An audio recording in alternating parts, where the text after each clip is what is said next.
are. Fasting with Alice. Hi.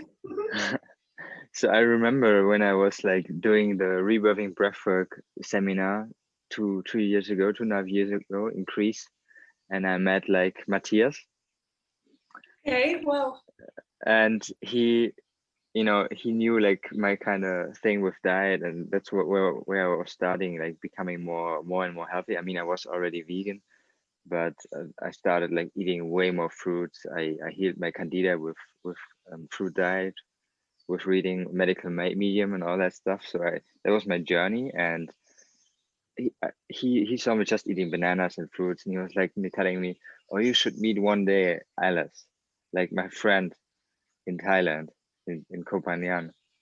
And I was like, "Yeah, what's your friend?" He's like, "Yeah, she's like one of the most energetic, beautiful humans. Like she's so deep into fasting and diet." And I remember this, like he was like, "Yeah, you have to meet her." And then I started following you, and I was like, "Wow, like you have so much knowledge." And um, usually the thing is with the people in that community, sometimes they don't look that healthy.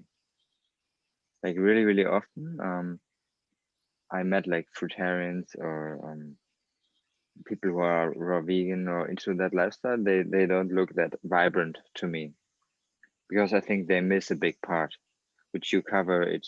Which is like more focused on the mucusless lifestyle instead of just like straight fruit, right? yeah. Thank you for that lovely introduction. I actually never knew how you came to follow me, so Mm, that's such a sweet story. And yeah, yeah, it's really cool. Yeah, like Matthias is awesome, and there's such a nice community of fruity people here, and we're often meeting at the fruit. There's a few different fruit shops on the island, and we always end up bumping into each other there. And yeah, to pick up on the thread about sort of raw versus mucus-free, I tried being raw vegan. So about 2 years into my vegan journey, I had already discovered raw veganism, and I thought, right, I'm gonna give it a go. And I did have various health issues, kind of subtle, nothing major that I wanted to heal.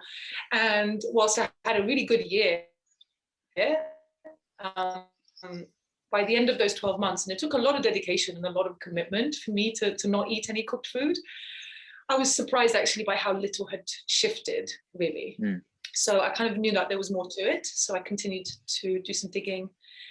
And I now come to understand that I was doing lots of things that were very obstructive for the body. So there are lots of things that are raw, but not necessarily optimal for the body, right? So raw is not law. And I think really exactly. what happened with the raw food diet is that people have kind of got lost along the way, because it's raw because it's fruit, right? And it doesn't require Mm, cooking. It's not raw because you're eating like raw kale and raw cabbage and raw cauliflower, because those are really starchy, really, when they're uncooked, and they're not really natural foods for humans. So we have to cook them to make them kind of a little bit more bioavailable, I suppose. mm, And then also, we mentioned earlier when we were talking off air about salt and what a big thing salt is. And there's a lot of salt in the raw vegan community because people are still trying, like they're still, on some level, they're still subtly stuck in the kind of consumption mindset where they're yes, eating raw, but they're recreating all their favorite comfort foods. So there's raw lasagna and raw this and raw that. And I'm not against gourmet raw food. Sometimes for instance, when I go to Bali, it's like, wow, oh yeah. like a vegan playground, and it's Mm. exciting. But after a week or two, it's kind of like, okay, I'm over You feel it. it You now, feel it, right? and I can totally have, yeah, like my body just like, okay, you need to stop eating. Like, Hmm. and I only eat once a day anyway. So I was only having one, juice the rest of the day, and then like one gourmet raw vegan meal. And even then, like picking the things that are lighter on the menu, not full of cashew cheese or whatever. And the body very quickly, it's just like, babe, you need to stop right now. And I like to listen to my body. And like food for me really has less and less of an appeal, Mm, especially the more complex, kind of heavy things. And this is where I think some of the raw food movement has got slightly lost, I think, because they're very often obsessed with calories, obsessed with like carving the fuck up and all this kind of stuff. And it's not what it's about. It's about constantly making the journey towards lesser and lesser density in all the ways, not just with food, right? But I think the way that we interact with food is a direct reflection of how we interact with all of reality and how dense we are across all the other subtle layers. I'm curious where you're at now. Are you mainly on fruits? Do you still occasionally eat? I know you made some hummus the other day, so you must have some cooked food, but I'm curious kind of where you're at on your journey. Yeah, I mean, I'm in general not that long in the journey as you. Like I started with like fruit, really fruit-based like 2 years ago or something. I'm vegan for now 5 years. And I started with detoxification and fasting just late 2019. Late 2019, exactly. And I went very fast into that journey, as I always do. Like I find something and then I go fully into it, you know. And I was so excited reading Arnold Ehret and doing fasting and doing this and that, and even try fasting. And I was experimenting all that things. And I just like did like I ended in January. I ended my long juice fast, like 65 days. I was going to say, you did over 60 days. I remember seeing that. Yeah, so you even traveled, right, while you were juicing? Exactly. I traveled like from Germany to Mexico, dry fasted during the flight, and from Mexico to Costa Rica also dry fasted. I love dry fasting when flying. It makes such a difference in terms of not having any jet lag. You just get there, you're like, sweet. The body's so in tune. It's the best protection also for all the radiation, right? Like in EF. Yes. Yeah. Totally agree. And also I think just by virtue of being at high altitude, there's already inflammation, you know, people get swollen ankles, all this kind of stuff. So already I think the body's feeling a little bit stressed. So it's an amazing way to offset some of that. I'm fully with you. I used to carry fruits and all this kind of stuff for flights. And then as soon as I discovered dry fasting, it's kind of like, okay, I dry fast 1 day a week anyway. I might as well just dry fast while I'm flying. Easy. Yeah. And people get so like they offer you constantly things on the plane, don't they? Like, oh, have these olives, have these salty peanuts, how about some wine? And I'm kind of like saying no to everything. And eventually they're like, is everything okay? Exactly. You're not eating junk food. And some people are genuinely concerned about me. It's kind of like, no, I'm chilling. But people like, it's so non-conformist to just not like straight away sit in the seat, put on a movie and just begin to eat. If you don't do that, people are freaked out. It's funny. Exactly. And now we are in a big point, and this is conditioning, right? We are so conditioned. It's like with everything, not just the food, with how you behave in a general way. And that's the point, like where I also need to stop myself sometimes, where I need to rethink again, and like because of course because I jumped so fast into that diet, I still like, I'm still guess like in that transitional phase. So yesterday I had hummus, and sometimes I even have like quinoa or like sweet potato. Just it's pure emotional. It has nothing to do with that my body needs it for some nutritions or any stupid reason. It's just pure emotional, like eating in general, like it's emotional. I mean, we are all Bavarians, right? Like no matter what diet we have, we all rely on air. So even juice can be emotional. Like when I was on a juice fast, I observed myself suppressing with juice, with liquid, you know. Were you also doing intermittent dry fasting while you were juicing? Yeah, of course, like dry fasting, every day. So there are just densities, right, of suppression. So, and sometimes I guess depending where we are, like in our process and where we also are in our environment, we are allowed to use certain, let's say, drugs or foods to adjust, like to balance this out somehow. That's what I feel like, not just for our body, more like for our mind. because the mind is the biggest problem in that thing, because we are so hooked and still so addicted to those substances. I think, there's nothing wrong per se with using food as an energy management tool. Like if you know that a bunch of stuff is coming up and you're kind of like, look, I need to ground. I need to come out of this intense emotional state. It's too much. I can't handle it, whatever it might be. I think it's okay to do that, so long as you do it consciously, so long as it's done with awareness. And invariably, when you're doing that, you end up eating just like one level above what you would have eaten otherwise. So maybe instead of having a raw salad, okay, I've got my raw salad, but I'm having some sweet potato with it, or I'm having some quinoa. And then you're eating this food and you consciously know that you're engaging in a bit of an experiment. I think I'm going to feel better if I eat this food. Let's see, is it gonna ground me? Is it gonna help with my situation? And then afterwards you can learn and analyze. The issue, I think, is when it's unconscious, like using food to distract or suppress or stimulate or shift our emotions in any way, but then doing it just purely out of pattern, just as an imprint, like a program that's running, and we're not even questioning the fact that we're eating in this emotional time. And for a lot of people, there's not even awareness of the fact that this is going on, because eating is so normalized, and like binging on ridiculously complex food combinations, it's glorified really in society. And so often, like, the chefs are like as famous as writers, if not more famous, people, or like entrepreneurs or inventors who are changing the world.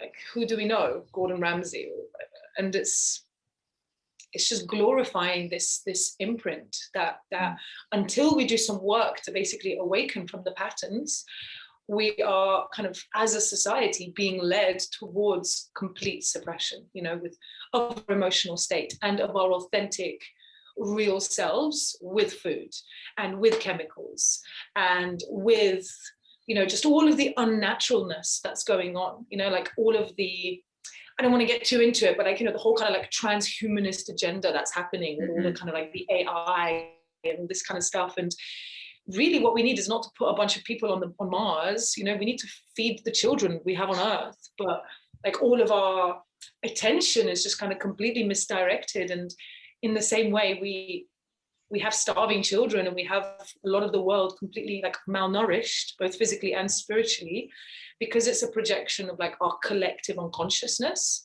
in respect of this kind of emotional suppression that's going on.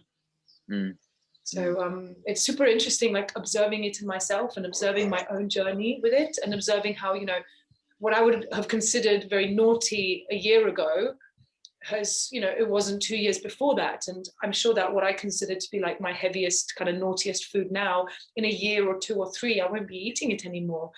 And it's not happening through any effort on my part. It's not like I'm here going like, I really want to eat hummus, but I'm not going to have it. And it's kind of like I've learned to just, sometimes I'm going to want hummus, and that's okay.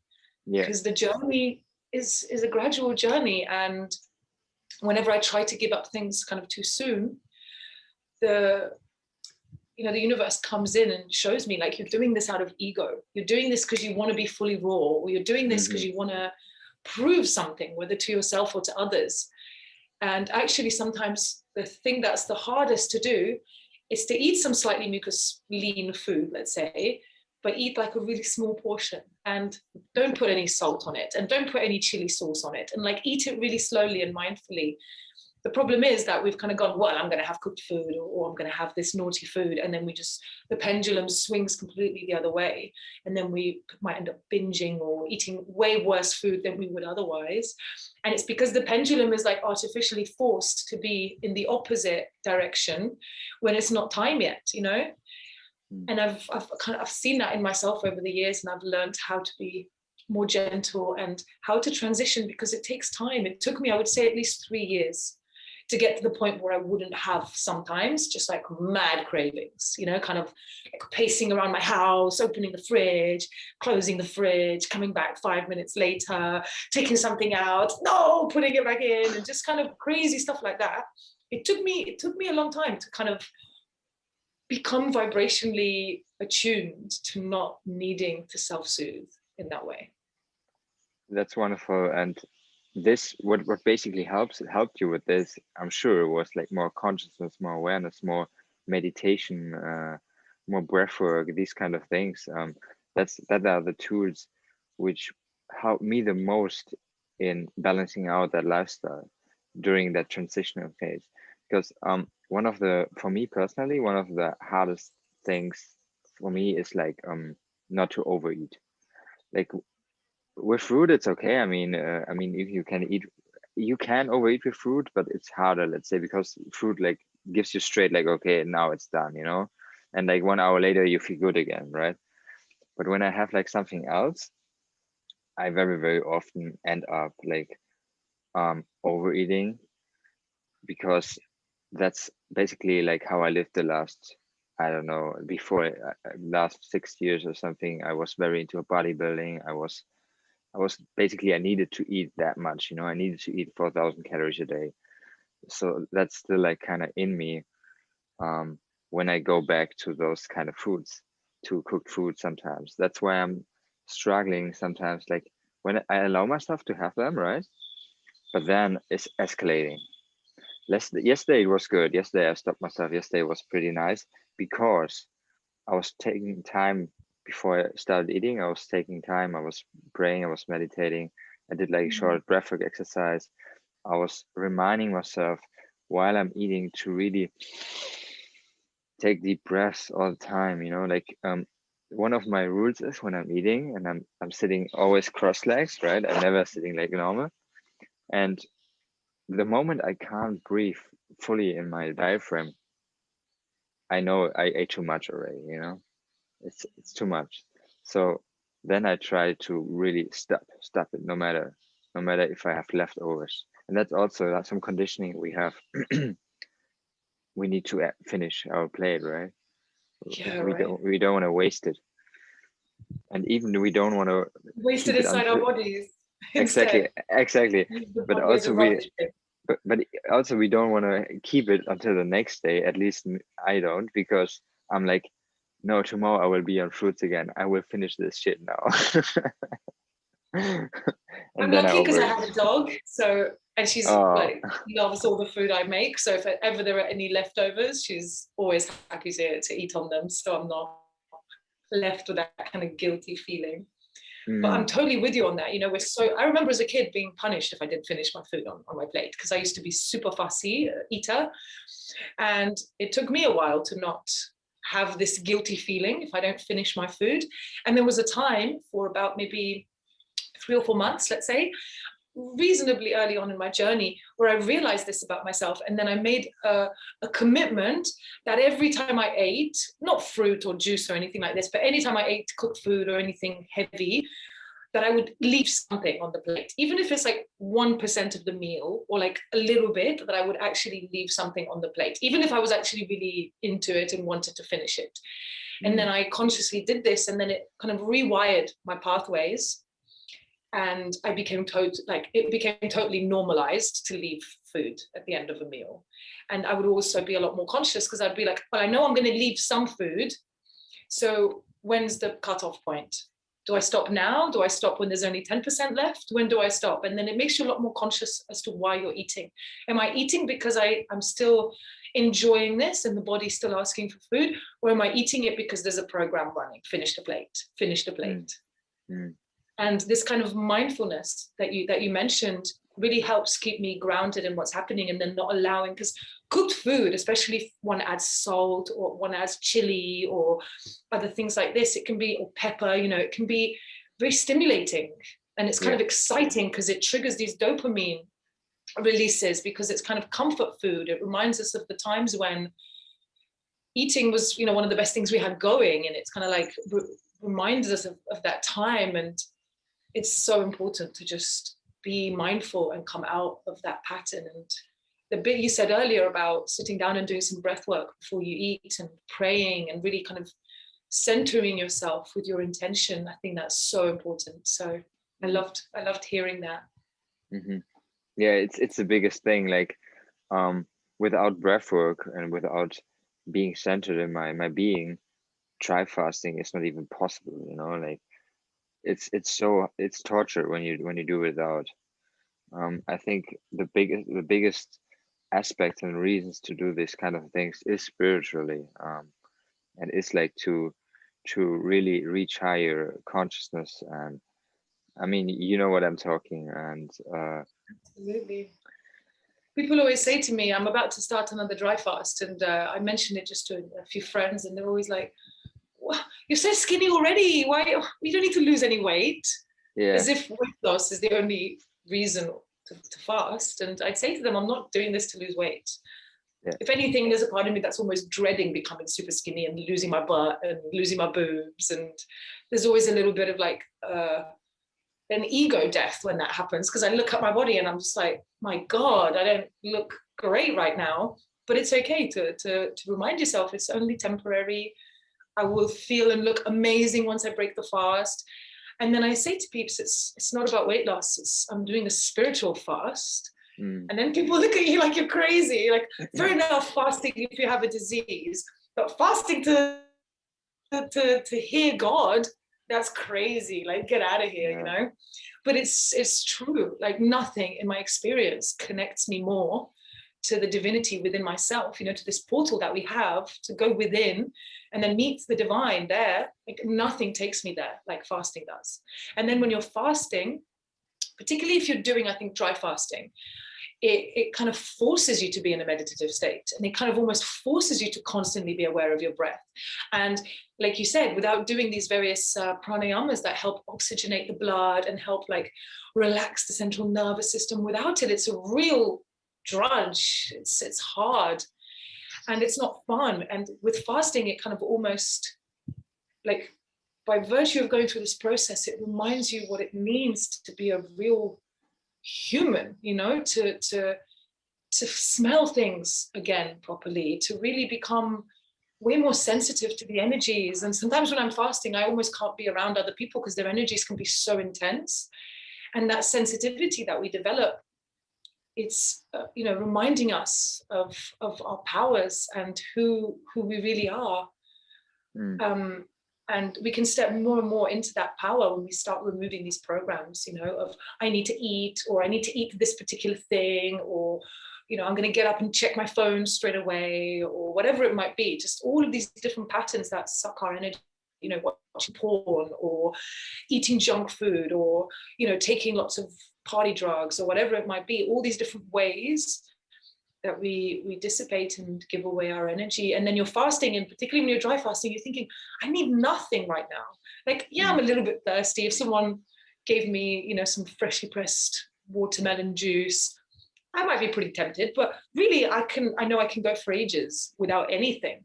And that's mm, so empowering and so beautiful and so different when you look at the rest of the world. That's just so, like, almost with blinkers on, just completely consumption orientated. And that's all that the consciousness focuses on. And it's a very low vibration, because it's keeping people in this real density of like sensory attachment to sensory perception. And you think that this is all there is, the material, that which I can see or taste or touch, that's all there is. And that's so far from it. This is just like the very, very tip of the iceberg. And there's so much more going on beneath the surface of the water, but you have to dive in. You have to see what's going on. Because if you stay at the surface, only that is surface level will be available to you. yeah, So yeah, that's what it's about, the spiritual fast. yeah, exactly. With dry fasting, you can reach these high dimensions, and with the normal diet, you stay here on this plane.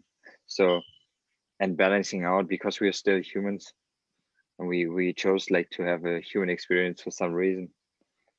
I guess like that's like something I think a lot of times about, like, what is this whole Bavarian thing about, because for some reason we have like these senses to enjoy certain Mhm. fruits, foods, whatever it is. So yeah, we rely on air. We never fast actually. Like, even if we dry fasting, we never really fast, because we are we're consuming other energies. We are breathing, we are taking sunlight, music, dancing, other people, like high vibe people, you know, these people, these all these things, they are feeding us. So we're never really fasting. So I guess it's like finding balance between this dimensions is like what really makes this human experience. Not just like Exactly. one, not just one of both. It's like all of it, all aspects. And Integration, right, of everything. yeah, and integration, right? After, you know, after you try fast, it's like a plant medicine. The plant medicine is nice, but the integration is more important. Like It's what you do with essential. that. Yeah. Yeah. And My yoga teacher, sorry, go ahead. you mentioned during TriFast other people like who can bring you down, um, and it's so important because what you're talking about is like emotional energy pollution, which is basically everywhere, and you can say people die not from certain illnesses or something, they die because of energy pollution. And dry fasting, in my opinion, when I did my longest dry fast so far was 5 days during my long certification, It's and amazing. with together with the breathwork, you know, I'm very deep into breathwork and breathing, and I realized dry fasting and doing like proper breathwork is like the best way to really cleanse all the chakras and the whole energy field from that energy pollution. Like there's nothing better which can literally like burn it away for some reason, you know. And this was like one of the most powerful experiences I had with dry fasting. It was like this, yeah, like your energy body, not just your physical body, your energy body was is so light and so clean afterwards, right? And yeah, what is your view on that? Because you did like some longer dry fast, and do you do some breath work during these dry fast or pranayama exercise?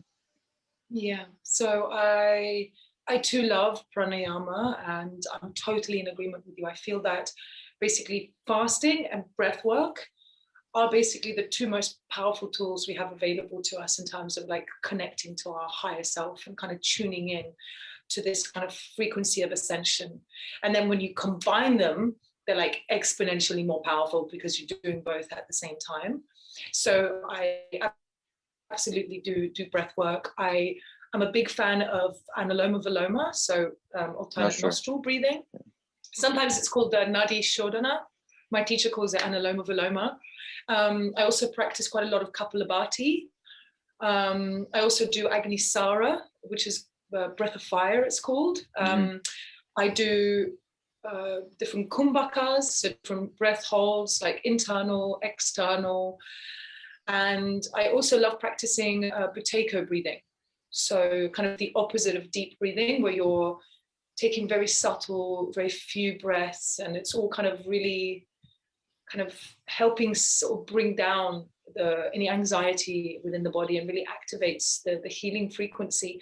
And there have been a few times in my past where I felt very, very edgy during a fast, you know, particularly as you're getting into the latter stages of a longer dry fast. And I knew that it wasn't necessarily me, it was just an energy that was coming up, but it can feel almost overwhelming. And then in that situation, for me, Buteyko breathing has helped me tremendously.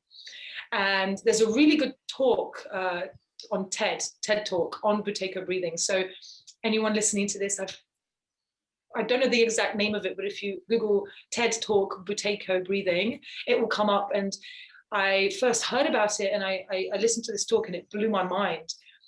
It talks quite a lot about the structure of the shape of the face, and how incorrect breathing literally impacts how we look.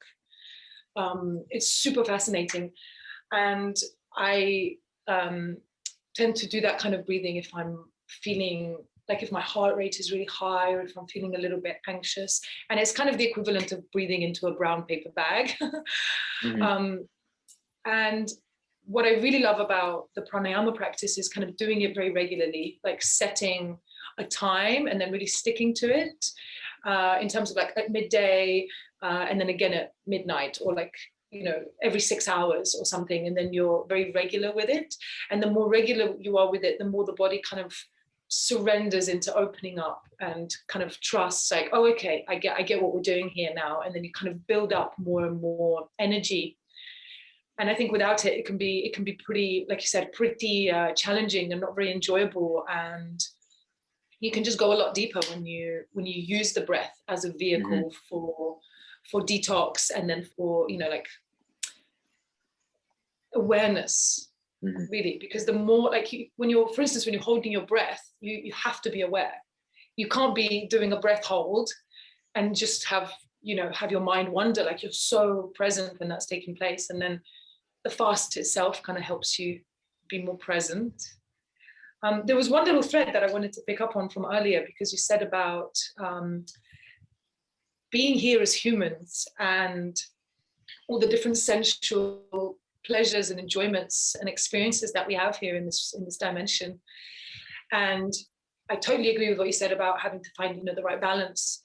But something really interesting that my yoga teacher shared with me, which completely shifted the way I see things, because up until that point I always thought, like, well, we've come here to have a human experience, like, surely that means let's be humans.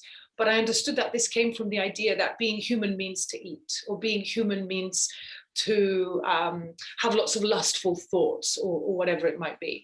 And actually, that's kind of more the frequency of an unintegrated human being whose energy centers are all kind of out of balance. And that really what the senses are here to help us experience is this kind of constant feedback loop with consciousness. So in the Yoga Sutras, Patanjali, set out this eightfold path with the different steps.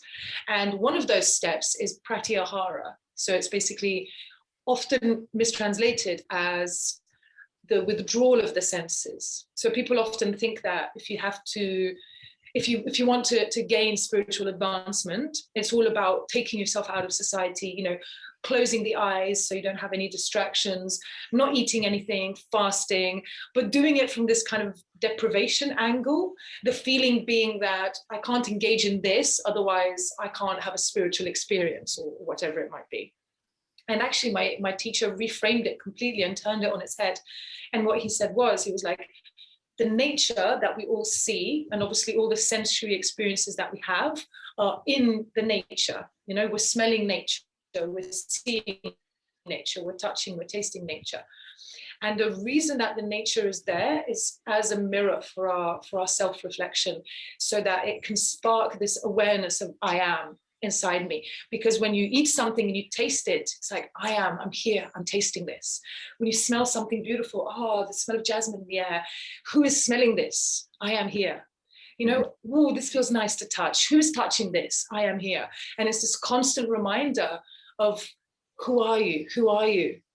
Like a constant reminder of this consciousness here. And then this feedback loop eventually leads to awakening. So the senses are not here to distract us, kind of quite the opposite. They're here to awaken us, to remind us, like, who's doing the tasting? Who's doing the smelling? Who's doing the touching? And then this constant self-inquiry. Who am I? Who am I? Reminding me, I am that I am, and then constantly reminding yourself, and then questioning constantly reality. That's how we come out of patterns. That's how we burn karma.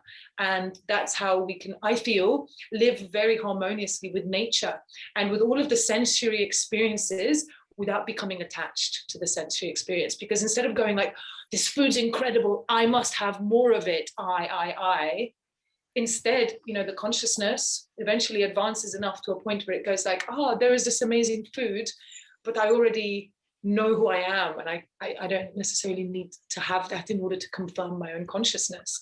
And that's when I think you can get to a very high state, like a breatharian, that basically doesn't need that density in order to remind themselves of who they are, because they've already made enough spiritual advancement that they know who they are already.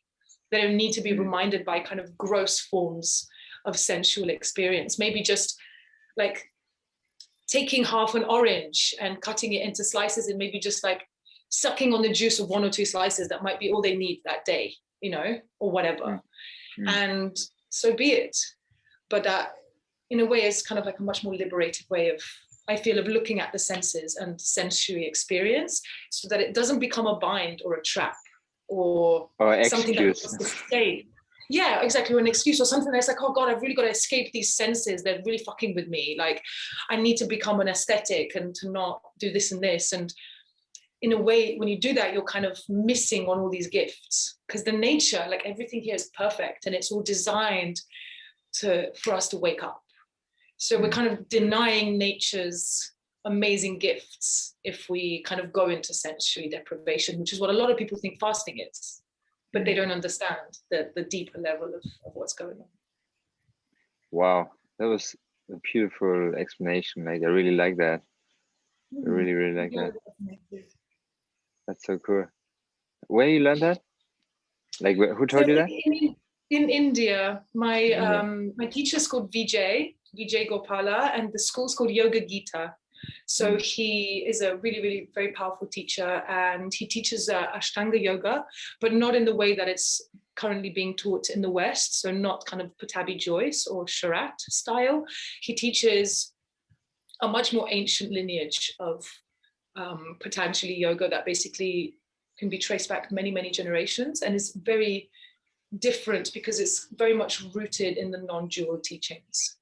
And if you go to the Yoga Gita YouTube channel, you can see him speak on a variety of topics and subjects, all to do with yoga philosophy. So there's loads of different angles, of looking at the teachings, and none of them are yoga classes. Like, he never demonstrates any postures, he's never teaching or guiding anyone. He sits there and talks about the philosophy of yoga, which I find absolutely fascinating. And the school is in Mysore, in Karnataka, in India.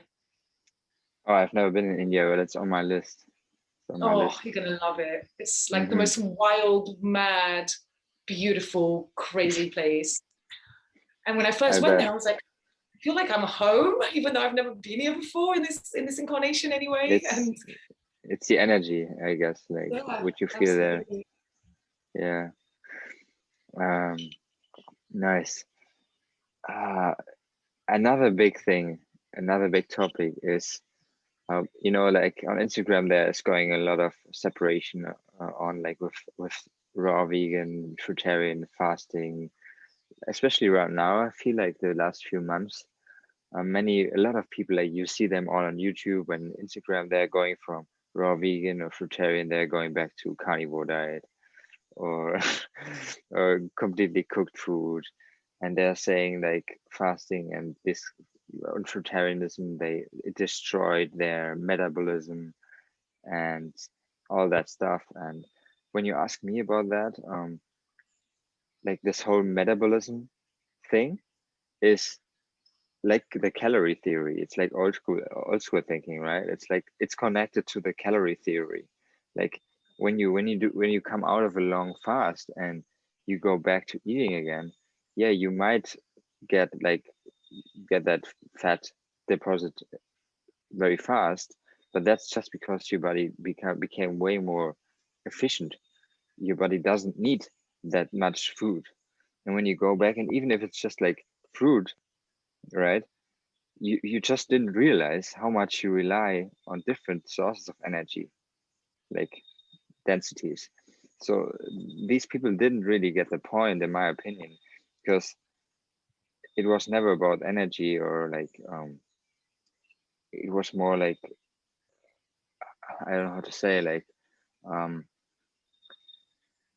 they really didn't understand the thing with the you know what I mean? Yeah, I do.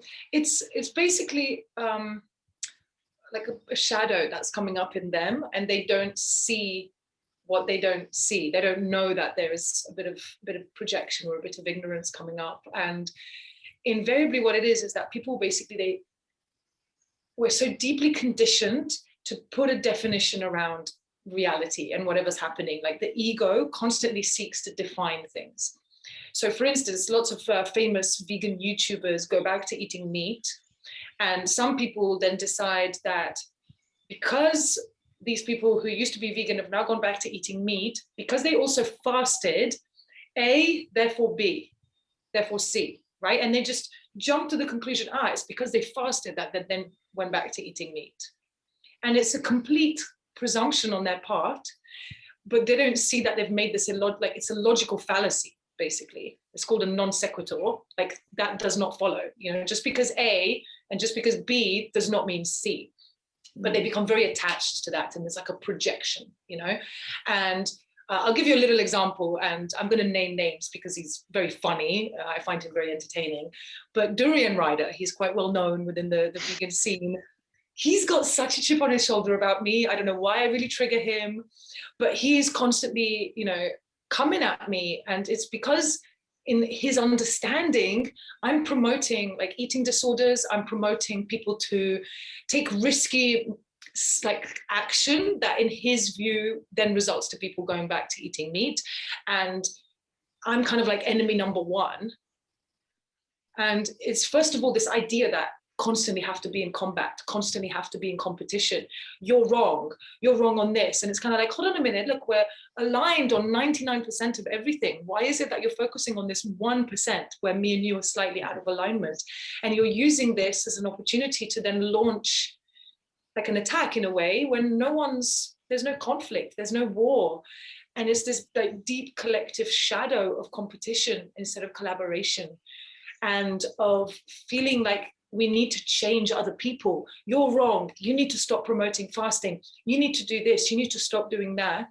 And again, it's basically a projection of how they themselves know that they want to change, but they don't want to change themselves. So they're constantly like projecting that and seeking to change others.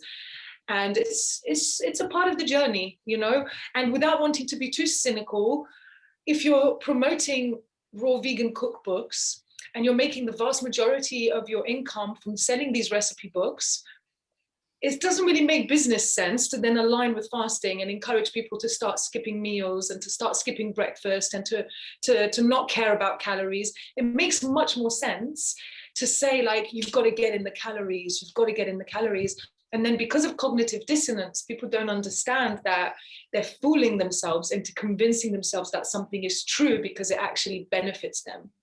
But it's kind of shadowy and it's happening slightly beneath the surface level of their awareness, and they don't understand. And whenever these peeps come into my field, like to begin with, it kind of triggered me because I was just so dumbfounded as to how they could misunderstand me and the teachings and the message that I share so much.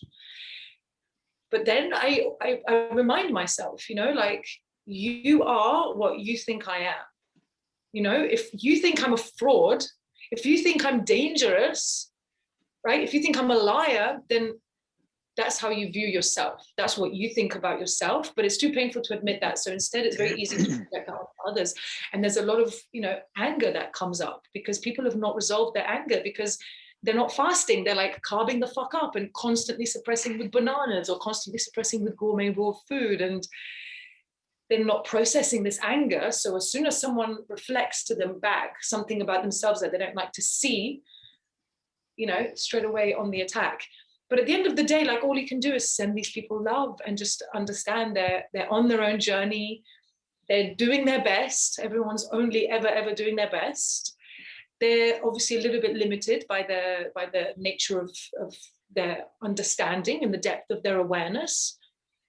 We're each on our own path. And I realized, you know, I constantly let go of this desire to people please. And I know that I can't please everyone.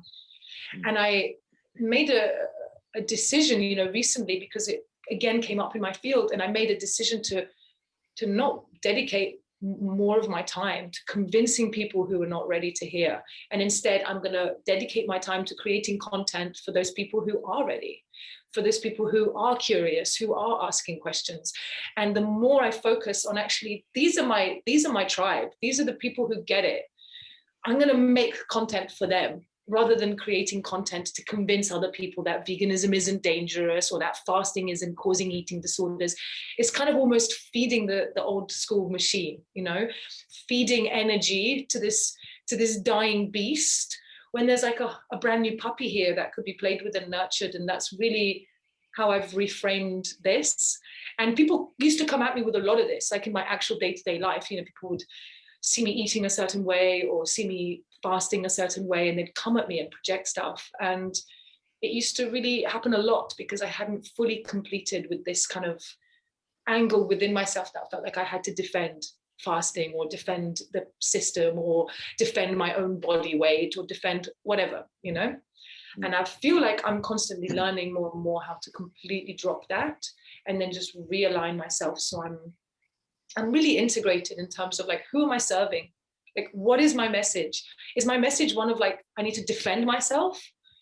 Or is my message one of, okay, I understand. Now let's take the energy towards what I feel is important. I don't think debating metabolism and calories and protein, to me, that's like, okay, that's entry-level stuff. Like I'm done with that. I've written enough posts about protein. You know, if you don't agree, no worries, move on. And it's a lot easier, really, because we can get very caught up, especially in the early days, you know, of becoming plant-based or becoming mucus-free or beginning to fast. We can get this kind of agenda going where we feel we have to convert all our friends and family, and we think we have to get everyone on board and we have to defend the principles. And actually, it's not really about that. So long as we're embodying what we believe, our life is all the proof that's needed. We don't ever really need to defend ourselves. Have you had much slack, I'm wondering, online or from friends and family or people who don't understand? Family, not like my family. I'm super lucky in that sense. Like, my whole family is vegan, even longer than I Wow. even longer than I am.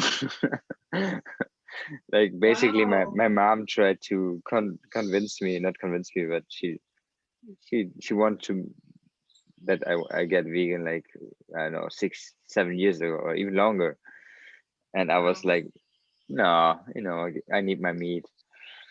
But in the end, she was like a big motivation for me, you know, and a big inspiration, and still is. She's doing yoga and meditation like way longer than me. So my family was not a problem, not a problem at all. It in the opposite. Like last year when I came back from Mexico and I was in Germany, it was so nice because yeah, we were like preparing raw foods together, eating durian, and doing Wow. those kind of things. But yeah, online, of course, there's always like some hate going on, and people like telling me it's irresponsible to post these things, and it's dangerous for some people to say these kind of things. But the truth is never dangerous, right? Like the truth is just the truth, how it is, and it's just like how you handle it and how you react to that and how you what you do with it, basically. You know, because yeah, it can be dangerous if you're not ready, and if you are like don't understand and integrate this kind of knowledge. When you do it step by step and just try. I mean, yeah, you should not 100% listen to your body when you're not long enough in that journey, because your body doesn't know what it wants. But it's good to still, you know, get feedback from the body and ask for guidance, for true guidance. Because when we just look outside all the time, we lose ourselves. Because and I guess that's why people go back to eating meat. It's because they're constantly looking outside and searching for the best way, and then they are reading an article like, oh no, like fruit is not the only thing, meat is the only thing, or whatever, and then they are so confused because they are unstable. So when you are unstable in your being, you know, you believe that it's a lie, basically everything. It's lack of self-trust, isn't it? Because I Self-trust. think that the higher self is always communicating to us and telling us violence is not the solution. Putting death into your body is never the solution. And we all know this, but on some level we suppress it. And you know, these individuals who listen to that, but then don't stick to it. You know, they allow fear or resistance or doubt to creep in, that inner knowing is still there, but they don't trust their body enough. And the body is communicating. Like, the reason we say, like, follow your gut or trust your gut, it's kind of like we're being guided, our heart is guiding us. We're constantly being given signals by the body. Even like, like all over body goosebumps. Whenever this happens to me, I'm always kind of very aware, okay, what's happening right now? Because my body is directly communicating to me, like, oh, this is high vibe, or I want this, or, oh, I think I'm going to do this in the future because my hair just stood on ends, And I had this with Vipassana, I had it with ayahuasca, I had it with fasting. Like when I was reading about fasting for the first time, I literally had goosebumps all over my body. And I was like, this is it. This is the thing I need to do. This is the next train station for me. I know I need to pass through here. Whatever goes beyond, I don't know, but I know I need to go there first. I need to go via this station. And then this way, as you walk, the path lights up in front of you, and it becomes a game of continuously trusting in revelation and trusting that the divine from within us is communicating through this body. Like you spoke earlier, it's not about coming here and then ascending to the 5th dimension and just like checking out. It's like we're here to embody the divinity that we truly are.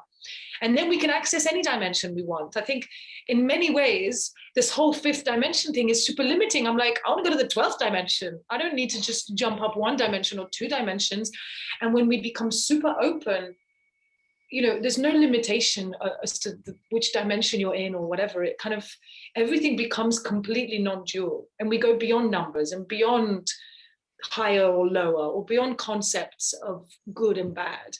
Like the things that exist, like in terms of like things that are universally true, they simply are.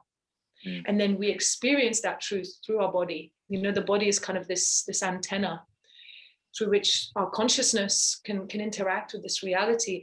And self-sabotage, things like going back to eating meat.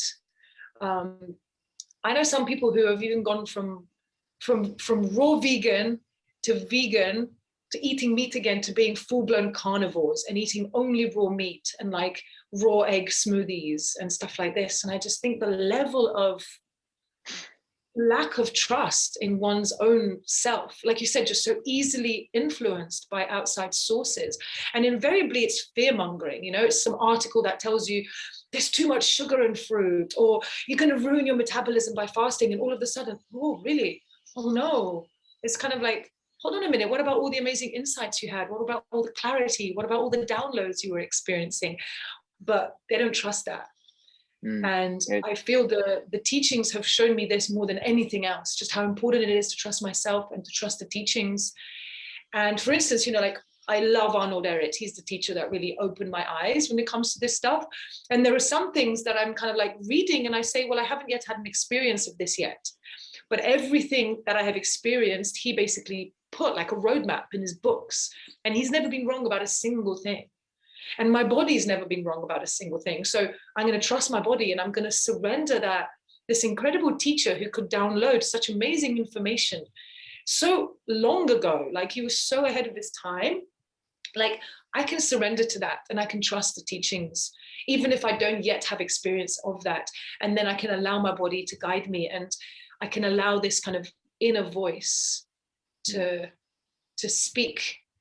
But the more we suppress that inner voice with food and distractions and Netflix and whatever it might be, the less and less connected we are to nature and to divinity. And the more we step into this field of like the fallen, Didn't mean to get so deep. Beautiful. So it is. Oh, beautiful. And actually, I didn't want to speak about that stuff, but I will mention it very shortly now, because you spoke about 5th dimension and people going back to eating meat. Have you heard like about this newest insanity going on, like people going on a McDonald's diet for 5D 5D consciousness? Like that's what led me to say this today, because I was reading that and I was just thinking in my head, like, is this You a read that joke? You know, article? sometimes like these articles are written as a joke. I'm like, is this a joke article? I couldn't tell. On And this then I Bavarian realized, side, right? On this Bavarian side, you read that article?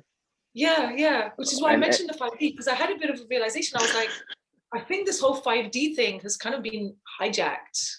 I think actually 5D is a little bit like keeping us stuck. It's going, well, we can only jump up like a couple of levels. It's not saying like all of existence is available to you. It's kind of the limit. It's kind of going, oh yeah, there's this possibility, but then putting almost a glass ceiling. You can only go as far as the fifth dimension.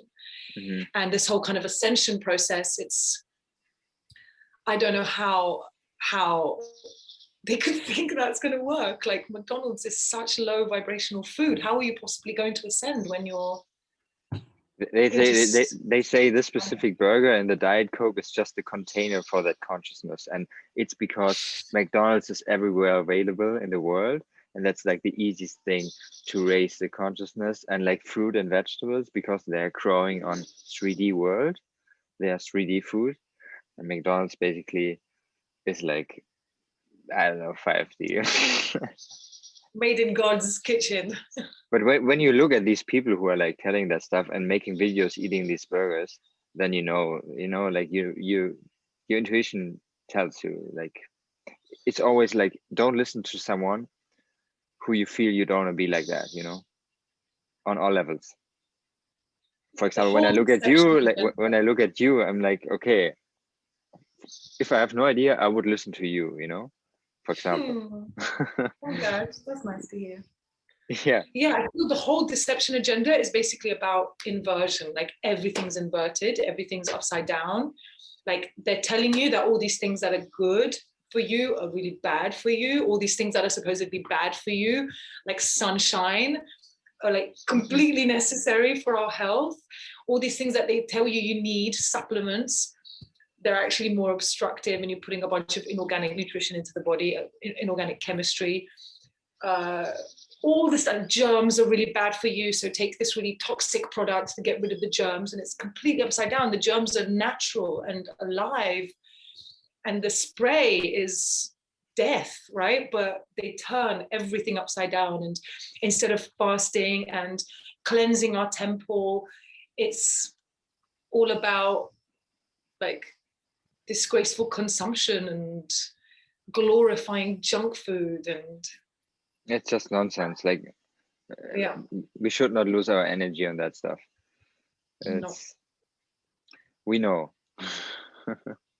Once you know, and it becomes more and more clear when you see untruth, because it just feels untrue. Like you get to have a direct experience of what truth feels like physically, viscerally, in the body.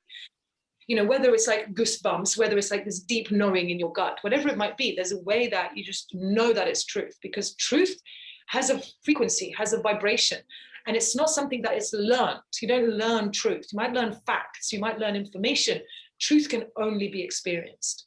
And when you have an experience of truth, no one can take that away from you. It's kind of like, okay, you can debate with me all you want that fasting is dangerous and causes eating disorders. I know. Like I've had an experience of fasting, and I've been guided by my like divine inner self. How can that ever be untrue? It can never be untrue. And then you become more and more able to discern between relative truth and absolute truth. And we can become more and more aligned to that which is absolutely true, like universally true. Things like ahimsa, non-violence. It's a universal law, because everything is non-dual, right? Where even to say it's oneness is incorrect, because that's also a concept, right? So it's like it's non-duality. So how can we be violent when being violent destroys the self? If the self is in everything and everything is in the self, like the ocean in one drop, then any kind of violence makes no sense in terms of the laws of the universe. So how can we align ourselves to be more and more in this frequency of peace, in this frequency of surrender to what is, instead of conflict and fighting with what is? And this is really where fasting takes you and detox takes you, because eventually your temple becomes so clean that it cannot be anything other than a sacred space where the Holy Spirit enters, or the divine, awakens in you. And it's just a matter of density, of frequency. And nothing, in my experience, takes you there more than fasting, especially when it's combined with meditation, with breath work, with mindfulness. And I feel that the people who kind of fall off the wagon and come off the path, it's either because they're just going too quickly and it's very ego-based, or it's because they are not doing enough of the spiritual side of things. Like they're just doing it in the material world. They're not also accessing the higher dimensions, and they're not so much processing the emotions and not allowing, the karmic unfolding that happens with fasting to take place fully. Yeah. Otherwise, they would stay on the path, because it's like revelation. It really is. It's life-changing. It. Yeah. You need to have this aspect of spirituality in fasting, because fasting is all about that. I mean, now we are so far away from that, that we have to cleanse and eliminate all that stuff. But basically, our original state should be just for higher consciousness and spirituality, because we should be clean normally. We should be not full of junk. Right. This is what I feel sin is. So when they talk of sin, it's this idea of like impurity, of density. And I think when we become like free of sin, it's kind of becoming free of this obstruction that keeps us from experiencing our natural divine state. And the whole world really has been brainwashed into thinking that they need these things because there's something fundamentally wrong with them. Like there's some kind of inherited sin, that we all share, all sinful creatures. And the truth is that we're not. We're literally divine children of the universe, of the cosmos. And the more we come out of the story, the more we realize that we need to clean up the sin. We need to clean up this obstruction that stops us from experiencing our true state, our true consciousness. Beautiful. I love it. Thank you. What else I have here? I have a big question too. What do you think about urine therapy, and have you experienced urine therapy? Because I've learned also from Morse, and with the whole theory about the kidneys, like they are elimination organ, and about the sediment and all that stuff. So it was a big problem in the beginning for me, accepting those truths, and it took me a while to integrate it. But now I'm at the point where I see it as a truth. I haven't actually drunk it yet, but I do use it for enemas, and I use it sometimes on my skin when I'm a little bit sunburned or other things, and I can say that it feels right for some reason. I don't know why. I can't explain. My mind is like, this can't be good, and like it's strange. But there are also other theories that the kidneys are actually not an elimination organ, that the liver does all that stuff, and all this Bavarian teaching style, which leads to urine therapy. And like the Indians also use it. And they use cows' urine as well. Oh yeah. So have you experienced those things, and what do you think about it? I'm a really curious person. So whenever I read about something, I'm like, okay, let's see if there's any truth in this. And I always allow my kind of intuition and my body to guide me. And I'm not saying that there is like one path for everyone, for me personally, just don't resonate with urine therapy, just because my body doesn't have a desire to drink the urine. And I've dry fasted, pretty long time. And when you see what comes out of you, like to me, it's so obvious that it's elimination. Like it smells, it's like weird different colors.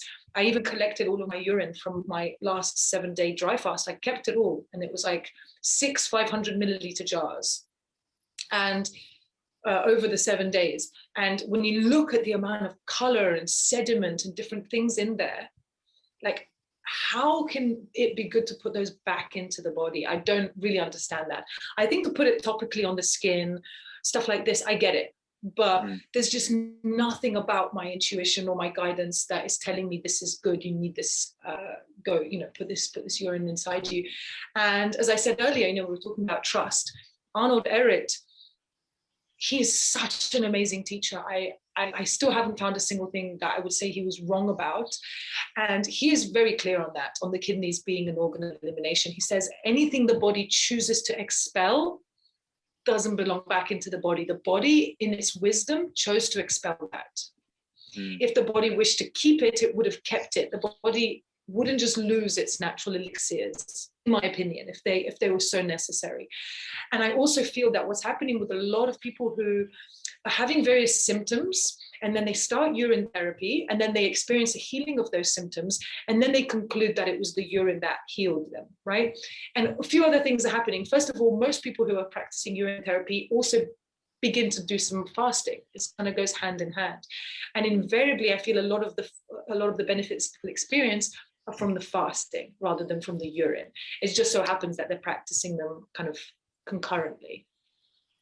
And I also feel that if Arnold Ehret is correct, and indeed urine is elimination, then you've got a bunch of waste, right, in the urine that is then being put back into the body. So you're basically detoxifying, putting acids back into the body.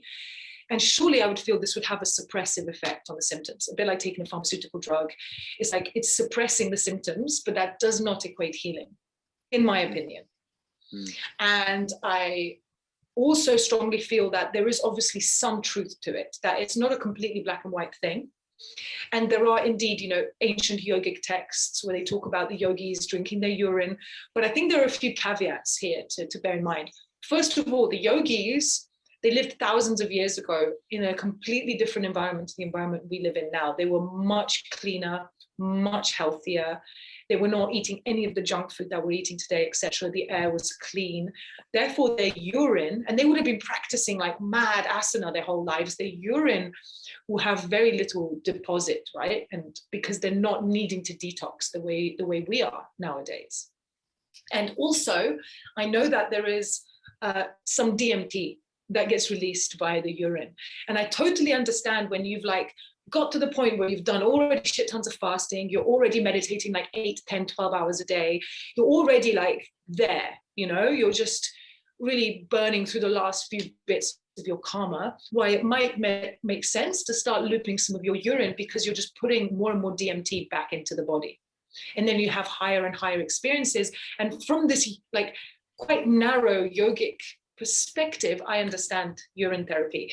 But to then take that yogic text from I don't know how many thousands of years ago and then apply it to today, like cookie cutter approach, to me doesn't seem like a particularly wise move, especially when you take into account just how polluted our environment is. And surely that pollution is going to be reflected in our urine, whether it's the kidneys or the liver that are doing. I know all about what you speak of, and I can't tell for sure. I can't tell you for sure that I know that the kidneys are filtering, but I know that what's coming out through the urine is waste. Sometimes I fast, I might do a 2 or 3 day dry fast, and I will literally pee and I will smell pharmaceutical drugs in my pee. I haven't taken pharmaceutical drugs for well over 10 years, right? So the fact that I'm dry fasting and then a bunch of pharmaceutical drugs are coming out of my urine, to me, that's obvious that elimination is taking place. Whether it's via the liver or via the kidneys, I don't care, but the urine itself feels like elimination. And that's really where I'm at. I, however, have no issue with people who choose to drink their own urine, and I respect everyone's journey. And I feel that it triggers a lot of people. I posted about this a while back, maybe a year ago, and I had no idea that it would receive the response that it did. And lots of different people came to me and they were like, you're ignorant, you don't know what you're talking about, you have no experience, you don't, where are you speaking from? You've only drunk your urine like less than a handful of times. How can you even speak about this? And almost saying that I don't have a voice to talk about this because I haven't been drinking it for years. And if I'd been drinking it for years, then I would know. And I'm kind of like, well, there are lots of things that I don't need to do in order to know that I don't need to do them. And I think I have a lot of experience in terms of learning how to trust my own body, learning how to listen to my intuition. And that experience has led me to where I am today. But I feel it's a very personal decision. And it's something that, I encourage you to experiment with if you feel drawn to it. But I think the fact that you still haven't done it shows to me that there's a little bit of like, because maybe I'm not. Like with fruits, you were like, this fruit thing is it. I know it is. It's just a matter of like, how am I going to make it happen? With urine, I was the same. I was like, right, I better start drinking my urine then. And then it was kind of like, oh, okay. Oh, and it's not me being like squeamish. I can pick up a spider. I can pick up a massive beetle. I can do all sorts of weird things if I want to. It's not me being squeamish about it. It was just like a genuine reflection of my body's very strong desire not to do that. And I think that's the resistance you're potentially experiencing to actually drinking it. Yeah, but it could also be like a huge conditioning we have about that, the conditioning that this is waste, and we using the toilet, we're using the same thing where we poop in, and it's called urine. But these people, they say like urine, they speak it like urine, and when you call it urine, it gives like a complete other sense to it and another feeling to it. Like, but urine is like kind of like urine, so I'm kind of not sure if this is like also a huge conditioning, or if it's like, because I'm honest, I haven't drank it yet. I just like did like a little bit in my mouth and like, but goggled it.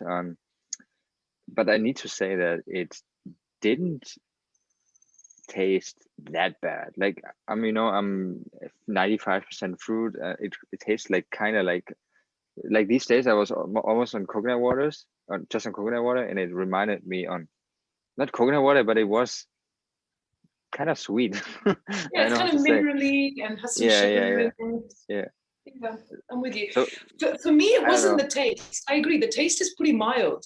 The strong aversion I had to drinking it was just kind of this, just like, I just don't want to do it. It's not so much like, that's what I was saying about me not being squeamish. Like, I drank trifala like every day for like 2 years. And that shit is so bitter and so astringent, but I was doing it because I knew it was good for me. And I was mixing it in like pure lemon juice and drinking like a glass of pure lemon juice and trifala. And it is nasty, right? But I did it and I felt good, even though it tasted like shit. With urine, it's kind of like, you're right, it doesn't taste that bad. And a lot of it is just a mind game. Like, I can drink anything I want to if I want to drink it, but I just didn't want to drink it. And if I thought, and I was open to it being good for me. I'm kind of like, this is medicine now, let's drink it. And then I would try it, but I would have very little desire to continue drinking it. It's a funny one. Yeah, it's a very interesting one. The time will tell. Like, depends. Exactly. I was tuning in, yeah. And like I said, like I haven't drank it yet, but I'm using it for enemas sometimes. And I have to say, during my fast, I used the urine enema was basically responsible, I guess, that it was at least a part of it coming out of me like a parasite. Like, I did like a urine enema, and a few hours later I expelled like a 20 centimeter long parasite. Nice. So that was like pretty impressive. Pure urine, or you would dilute water with urine? Pure urine. Yeah. Did you collect, like, was it aged? Had you collected? No, it was not aged. No, it was fresh. Yeah. So yeah, I don't know. Interesting. I think there's definitely something to that. Yeah, something. Yeah, for sure. Yeah, like you say, time will tell. For me, like, whenever I'm not sure about something, I have like such a deep faith in God. And by God, I don't mean like the God of religion. I mean this God within myself. And when I'm not sure about something, or I want to receive some guidance, I pray and I say, I ask for the truth to be revealed to me. And I really mean it. And I put a lot of intention to it. And then invariably the truth is revealed to me. And with urine therapy, like the situation was, especially when I was getting a lot of this kind of feedback from people going like, you're ignorant, you don't know what you're talking about. I felt into it and I was kind of like, okay, maybe I am wrong. And I was open to thinking that I might be wrong. I was open to that possibility. So I prayed and I asked, what is the truth? I really want to see the truth. Grant me, this opportunity for revelation. And for me, I had a few experiences over the next few weeks, which made it very, very clear to me that it's not my path, that I don't need to drink urine. Maybe some people do, but I personally don't. And on top of it all, like I've had such amazing results with dry fasting and astringent fruit juices and colon cleansing, just with plain water or just water with lemon. I've had such amazing results that I'm like, I don't need this other thing.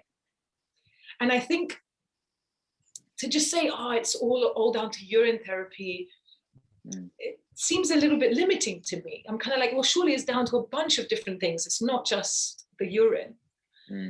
And I just don't need to. Like, I'm getting such wonderful results with dry fasting and with everything that I'm doing. Like, if things weren't working, I'd be willing to give it a go. But when something works, I'm going to continue doing the thing that works. For me, I didn't try it very many times. I would say like less than a handful of times, but it didn't do anything for me. Like the first fast I did, within one day of doing it, I was like, I know I'm onto something here. It was clear to me. With urine therapy, I felt nothing. So I'm going to pursue the path that lights me up, and fasting lights me up. Like, I'm excited. Urine, I'm like the opposite of excited. Yeah, go for your highest excitement. Right. And I think some people are really into urine and that gets them excited. In that case, it's probably medicine for you, right? But for me, it's not, because it just doesn't feel right. And we can make anything into a medicine because it's all about our belief systems. Thought is creative. Exactly. Yeah. Thank you for your honest sharing about that. You're doing a fast right now, right? You're going into a fast. Yeah, so I've been doing different things to prepare and kind of cleanse my body and get ready. And I've been on fruits for about, I don't know, a couple of weeks now. And then I've been on juices for the last 4 days. And I'll be only on juices and coconut water tomorrow. Actually, I've got some Datorade here. So I guess like a date and coconut water smoothie. And then I start a long dry fast tomorrow evening. And really cool is the fact that I actually had no idea. So I planned this according to kind of like my calendar, to all these other things that I was factoring in. And then I picked tomorrow as the day. And it just so happens that tomorrow is the start of Ramadan. Oh, wow. Which is really amazing. So there'll be so many people all around the world fasting, and particularly dry fasting, because the really strict adherence of Ramadan, there's no water either during daylight hours. So there'll be a lot of new moon.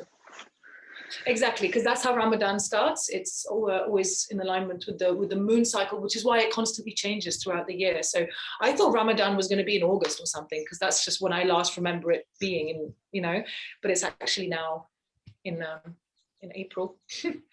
Nice. So that's cool. And I'm hoping the longest I've done so far is 7 days. And I'm hoping to go considerably longer than that. I'm hoping to do at least 15 days. So let's see. Yeah. Like Trevor is the inspiration, huh? Absolutely. Like when I first came across him, I was thinking like, who's this guy on day 16 of a dry fast? It's like, he just looks like a regular guy. What? Yeah. He have dreadlocks. What? And I looked into his work, and there was a part of me at first that almost didn't believe him. I was kind of like, he's too much of a normie to be doing this shit. And then I was like, no, he's anything but, actually. And a bit like, like Roger Bannister's like 4-minute mile, when that was broken, suddenly that year everyone's running 4-minute miles, because all it is just this belief that it's possible. And there was a part of me that kind of felt like I'm probably gonna make it to 15 days dry fast, but I was thinking it's going to be more like a 20-year game, just like slowly getting there. And I came to see that actually this was also a limiting belief, that actually I've probably done enough cleansing, and I'm strong enough in my mind and in my yoga practice to be able to go much longer than I thought I could. And actually, it was the voice of resistance that was keeping me comfortable. And then the kind of vehicle for that was this idea of safety. But I must be safe. I must be safe. And actually, that was preventing me from diving deeper. And Trevor really helped me, I guess, burn through all of that just by being an example, which is so beautiful, that all we can do is just live our lives, and then we do what we do, we share about it, and other people are inspired, and other people realize, oh, I can do this too.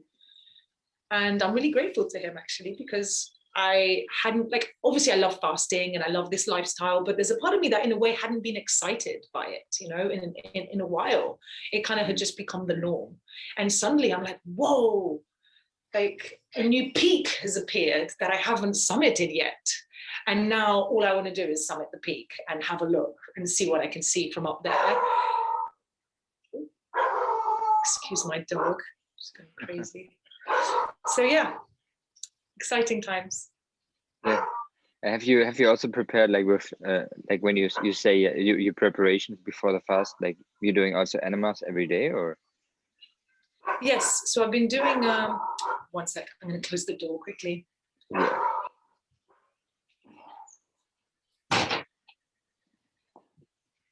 Sorry about that. Oh, good. What was your question again? Remind me. Are you doing enemas every day when you prepare for fast, or like in general, is that your daily routine? I don't do daily enemas anymore, but for a good 3+ years, I was doing daily, sometimes more than daily. I was doing a lot of master fasting for about 1.5 years, and I was doing a lot of enemas then. Now I've kind of slowed down. I'd say I probably do maybe on average, maybe 2 or 3 a week. And I do them as and when the body asks. It's not kind of like a daily routine. I also feel like I'm eliminating a lot less. So in the past, I was really, really letting go of a lot of toxicity and acidity and sulfur, and I kind of needed the enemas. Whereas now I'm able to live a lifestyle that's largely fruit-based and eating way less than 2,000 calories a day on average, and doing a lot of intermittent fasting. And then I can do that, and my body is almost at homeostasis. Like I'm not detoxing that much. Like I pretty much have to start doing like 18 hours dry fasting and only be on juice, or maybe just juice and one fruit meal, in order to kind of like begin eliminating.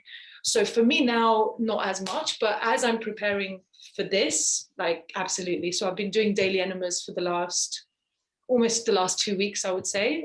Definitely 10 days, maybe a little bit longer. And then I did a colonic yesterday. I'm going to do a colonic again tomorrow to launch myself into the dry fast, because it's super, super key that the colon is empty of any feces, basically, because this can be very toxic. And then the body kind of sucks up any water that's available to it as you're in the dry fast. And if there's water available in those stools, the body's going to suck that up. And you obviously don't want that, because it's very dirty water.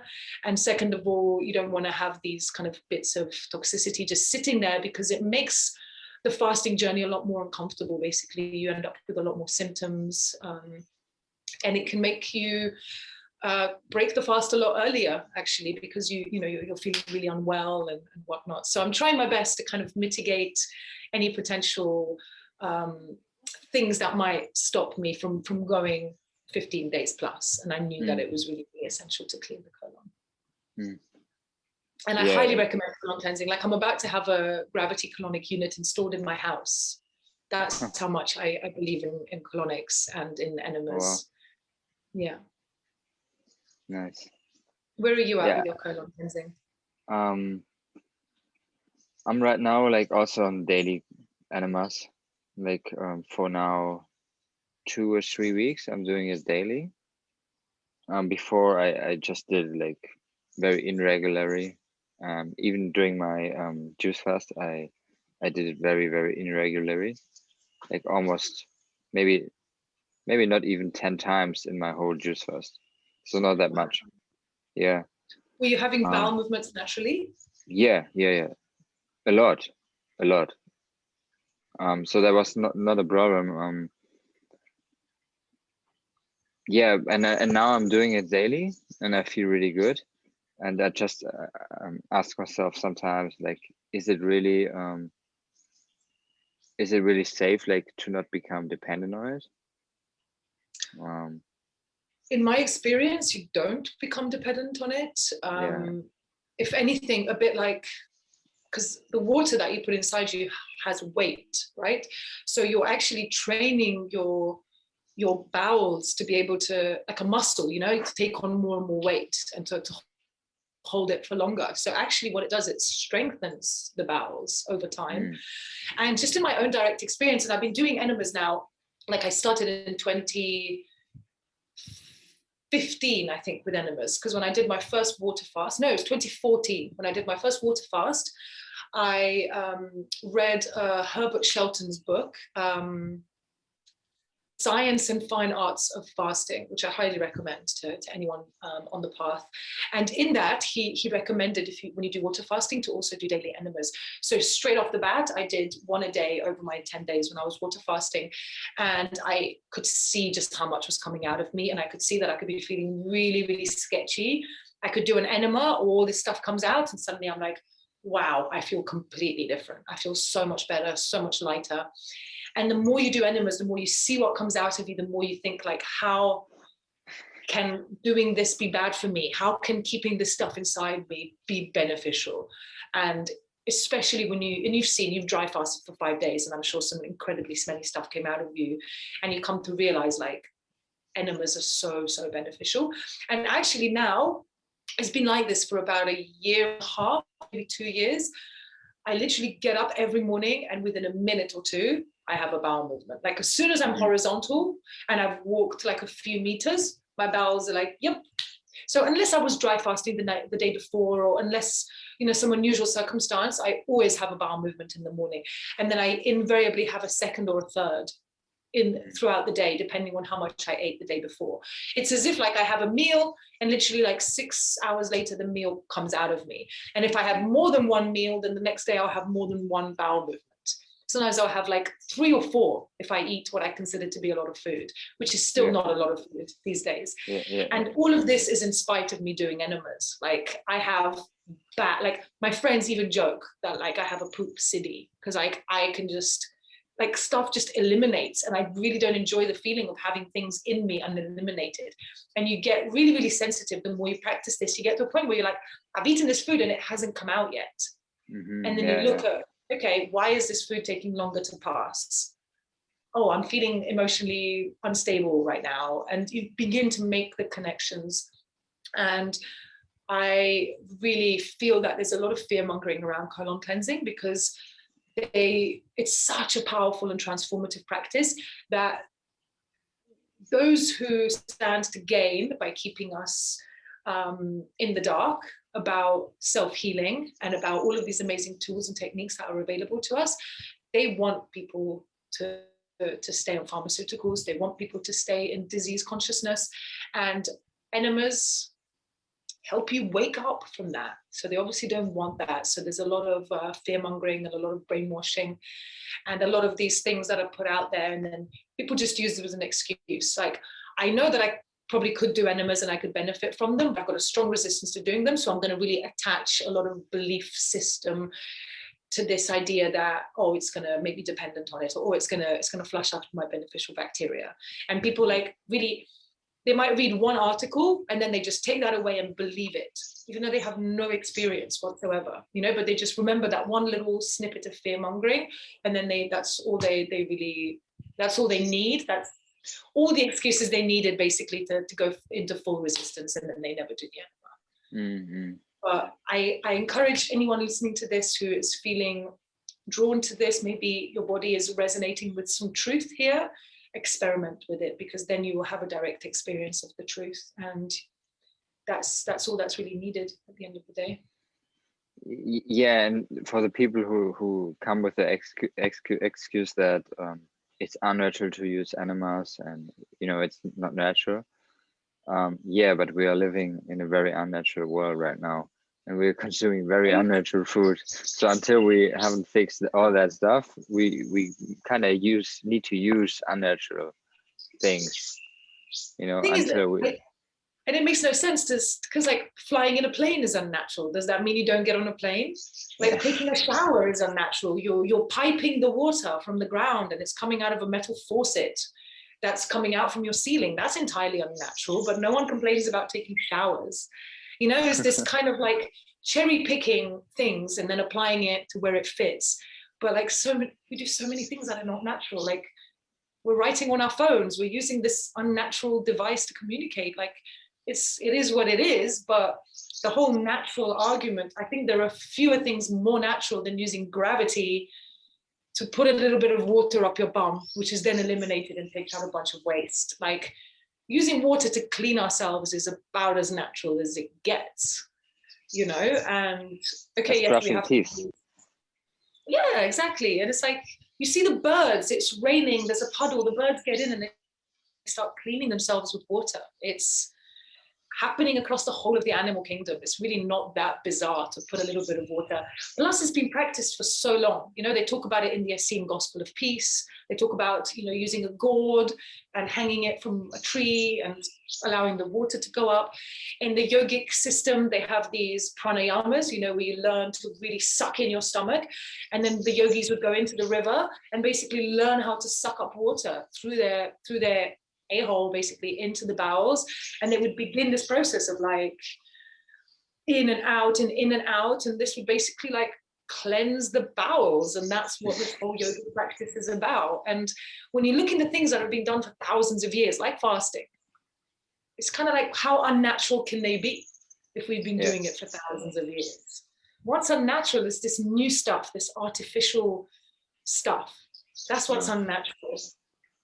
But people are stuck in paradigms, and it's easy to make excuses and to not question the beliefs. Oh, it's unnatural, I'm not going to do it.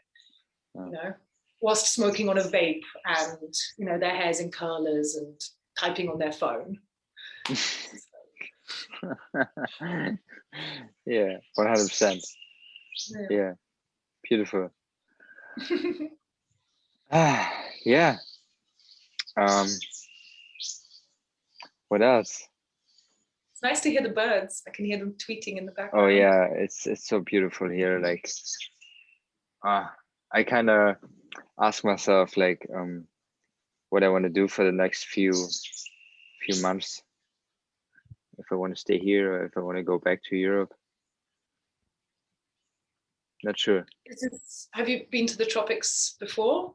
I think you've been to Bali, like that. Yeah, like I lived basically the last 2.5 years in the tropics, and I'm coming always back to Germany or to Europe in the summer and going to Greece, and I love it in the European summer.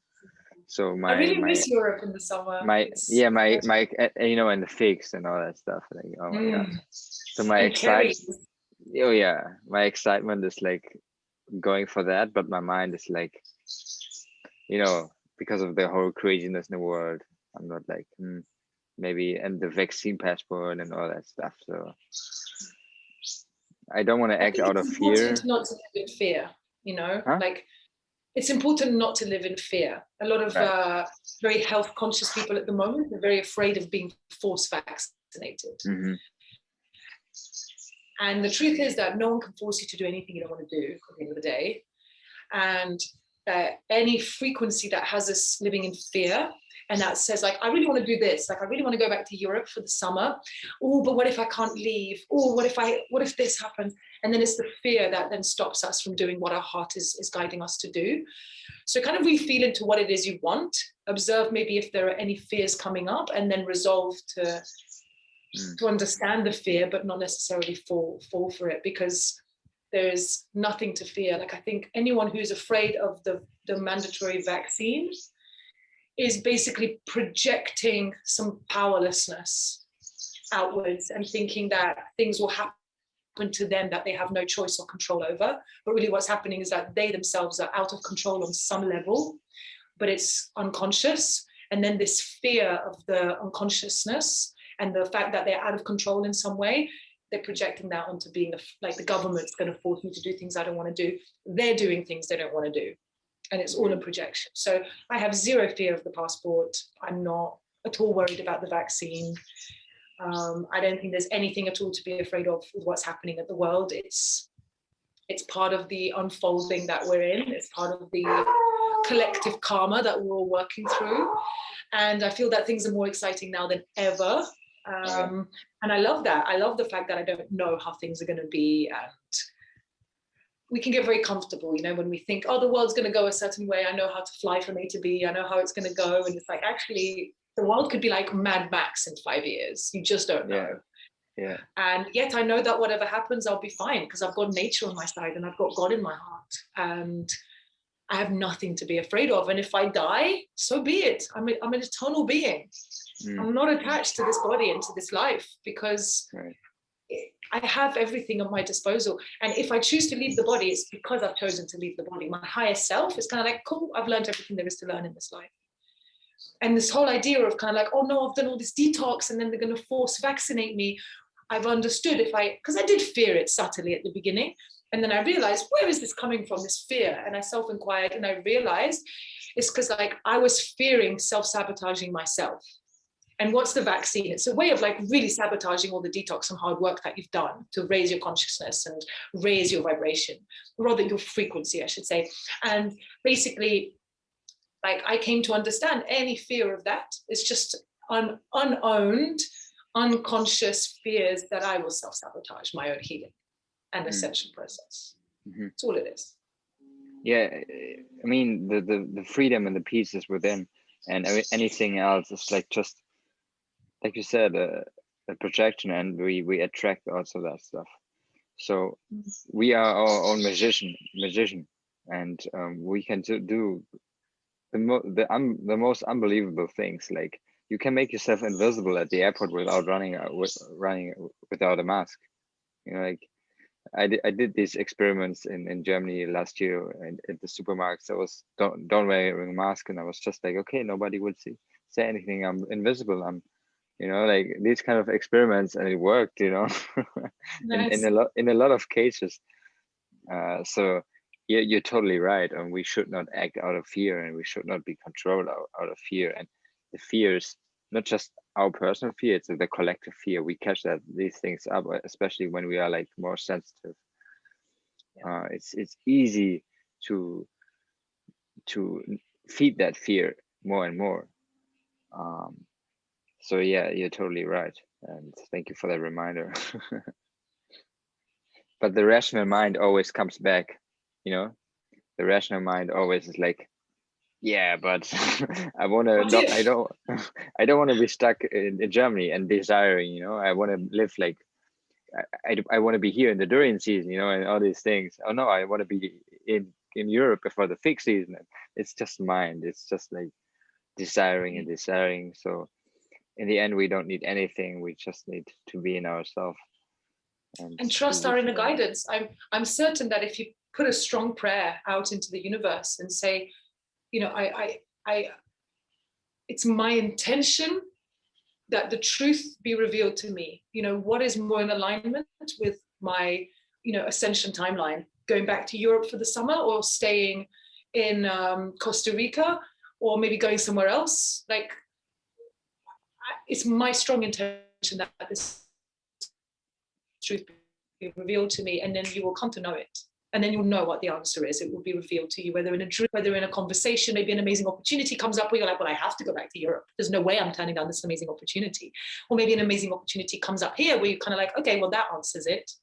And so long as we trust that we are constantly being guided and led towards our highest, then we never have anything to fear, and there's never any doubt. And that's the problem. Most people are so disempowered and they're so disconnected from source that they don't trust that their prayer will be answered. When I put a prayer out into the universe and I say it's my intention to manifest my dream clients, I know they will come to me. This is what they look like. This is what they feel like. This is how we connect. I trust that it will happen because I've put the intention out into the universe. And lo and behold, all my dream clients come to me and they fit the bill exactly. Like everything I asked for, here they are. Every time I ask for guidance, like, I'm not sure about this thing, like, reveal truth to me, God. Like, help me understand and see the truth. Invariably answers, answers, answers. And the whole of the nature is constantly reflecting back to me what it is I need to see about myself. Mm-hmm. So true. And this is also strongly connected on the state of our being, like how clean we are, how stable we are with our emotions and our mind. Yeah. For me, like when I went into that detoxification path and getting more clean, things just like unfold for me. Like life just gave and gave and gave and showed me the path, you know, like everything since I'm here in Costa Rica and like even in Mexico before. When I look back, I'm like, wow, how this happened to me, like how I got these huge opportunities, you know. So in the end, when you look back, you always understand. You have to trust in the present moment, and yeah, in the end, you will understand everything. I love that. Inner stand is so true. Yeah. I'm getting into that lately, kind of like really, which is why I corrected myself earlier when I said vibration. I read a bunch of stuff that kind of made me feel that vibration is a word that has been corrupted somewhat, and frequency feels to me like a much cleaner word.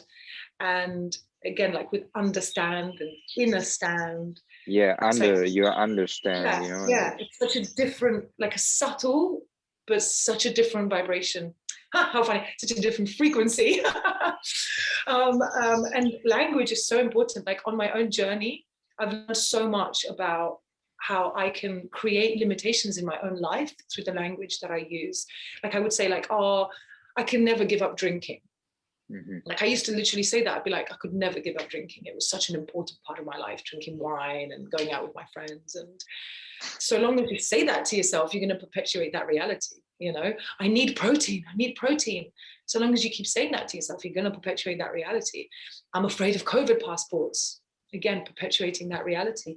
And when we begin to look at our language, you know, we can come out of the loopholes and the patterns, because language is very much a program. Yeah, And to understand is like a form of slavery in a way. It's like, yeah, you're spelling words. It's like it's a spell. Exactly. And it's not just about the words you speak out. Even what's even more challenging is like the words and things you think and, you know, inside of you. So it's important to catch your words always, but it's even more important to catch your thoughts, because they are constantly running. Like things like saying like but, you know, but I have to, but this, but you know, but is like a big word, or just even and sometimes. And like big time, like I can't afford these things, or I don't have enough money. Can't is such a big word. Yeah. I can't, exactly. Yeah. Or should. Yeah. I'm allowed. Yeah. I can see that you've even though you say it's only been a relatively short time, I can see that you've gone deep on this journey and that you've cleansed your temple a lot. And I love your sharings. I love the way you show up in this social media world. I feel really, really grateful that we connected, and there's such a light onto the world. You know, keep spreading your truth, keep shining. Yeah, thank you so much. You're onto something. Thank you so much. Yeah, we are all inspiration for each other. And yeah, I'm not that long in the diet thing, but I'm way longer in the other stuff, let's say. For me, it was the other way around. You know, many people are like going to raw foods and fasting and juice, and then they discover like more spirituality or breath or whatever. And for me, it was meditation and breath, where I was super strong into like five years ago. Basically, when I started vegan, like it was at the same time frame. And I went so strong into breathing and meditation. I was obsessed. I was sitting every day like 2 hours meditating, you know, like crazy. And then I went to Bali and I did certain things, and then I discovered with the breathwork and with the meditation, okay, something doesn't fit right now, you know, even if it's raw, if it's vegan, it's too dense somehow, you know. And then I discovered fruits and yeah, all this other stuff, fasting. Beautiful. Mm-hmm. It's all gifts, isn't it? Like you begin, like you make the decision to become vegan, and the universe grants you breath work and meditation as a gift. You know, you're then practicing that, and then you're granted even more truth and even more wisdom. And the lighter we become, the more light comes to us, and then we can share more light with others. And every time I fast, for instance, I always receive some kind of gift. And I don't fast to receive gifts, but every single time something happens where I receive a bunch of abundance, or my life up levels in some way. And it's just an entirely unintended, entirely unplanned, entirely out of my control kind of event that happens. And it's like a portal, you know, and my life completely shifts. So yes, you receive because you give. You always have to, you have to give in order to receive. And when you fast, you're automatically giving in some way, right? Yeah. Like energetically, and you're, let's say, even like on some level, you don't eat that food, it's for someone else, you know, or, you know, you're giving constantly, and that's why you're receiving constantly. Yeah. First, you have to exhale in order to inhale, always. Yeah. Thank you so much, Alice. Thank you. Very, very grateful to you for this first talk. I'm sure we will have maybe one more or so. I'd love to. Absolutely. Always happy to talk. I'm such a chatterbox. Yeah, you are. 4 hours. What is your star sign? I'm a Libra in my sun. Libra. That's air? Yes. That's air. Yeah, you're airy, definitely. You also know your human design? I do know my human design. I'm a 1-3 manifesting generator.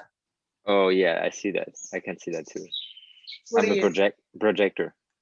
I have so many projectors in my field. It's insane. The other day I was at a party and I was walking up the steps with my 3 friends. And as we were all talking, I realized we all realized that all 3 of them were projectors. And they were like, wow, what are the chances? And I'm always meeting projectors. It's really just cool. 20%. Yeah, but what are the chances? There was one time at which there were maybe like 6 or 7 of us around a campfire, and everyone except me was a projector. It's like, what is happening? Yeah, I guess it's getting more and more because we are the newest type in human design, and they are saying that the next, I don't know how many years, is like the time where the projector like bring a lot of change into the world, because they are actually the ones who can like bring like a lot of change, because we are not these classic like 24/7 working, hustling, creating, you know. We are like more like guiding and these other kinds of energies. So I can see that.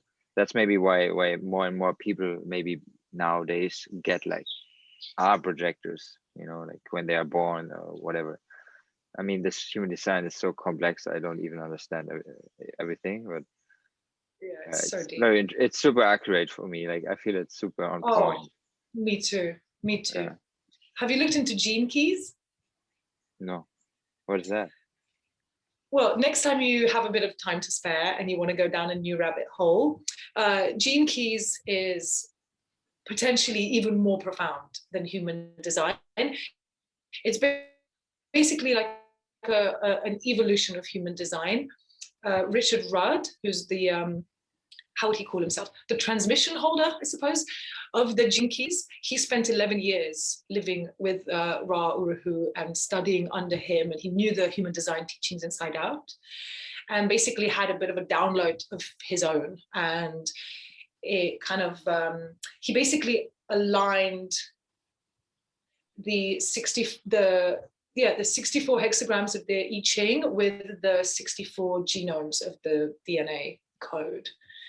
That's why it's called gene keys. So it's the same astrology from human design, and it's then using the hexagrams of the I Ching basically, and bringing that in with the genetic sequencing. And you kind of get your own individual reading, as it were, and it's really, really beautiful and very profound. And the guy himself, Richard Rudd, he's amazing. He's like a poet. He speaks so beautifully and has very high, high frequency language. And I feel that he really shares light codes, really, in what he does. And the gene keys are very much codes. Wow. And you can do a test for free online, and they give you some things to get started. So yeah, I have to look that up. Have fun. Definitely. But in the end, we are all of that, Exactly. Don't identify with that. Yeah. It's a fun thing to play with and to self-reflect, but we don't need to identify with it either. It doesn't need to define us, like you say. It's just a fun game of how we can look at ourselves in a new angle. And this life is a fun game. It really is. Don't forget it. Nice. Yeah. Beautiful. All right. I would say we close this here now, because I'm having a breathwork session in a few minutes online. Beautiful. Yeah. And you have anything you want to share, like in the end? One more thing about. I think we've covered so much. I just feel guided to share that, really trust yourselves. If you're listening to this and you're maybe feeling a bit stuck, like really trust that, the obstacle is the way. Trust that whatever's coming up for you, whether it's cravings, whether it's fear, whether it's doubting the system, really, really trust that the healing and the medicine is there in whatever shadowy thing is coming up, and to kind of really dive into it and not be afraid of it, not be afraid of what lurks there beneath the surface level of our conscious awareness, because there's so much power within us, but we need to access it, and we need to go to those exact places where we're afraid of, those exact places where there's the most resistance, and unearth, the old traumas. And then we can transmute that into so much personal power. You can literally create your life to become a dream paradise on earth. But first you have to go through the hellish realms, really. And it's a personal inward journey. And I strongly encourage you to just go for it, you guys. That's really my message, because there's so much lightness and fun and joy and bliss and connection on the other side of meeting yourself. That's all it is, really. Oh. Thank you so much. And so much love to you. Keep shining. You're glowing. Thank you. Really. Do. All right. Have a beautiful night. Ciao, ciao. Thank you.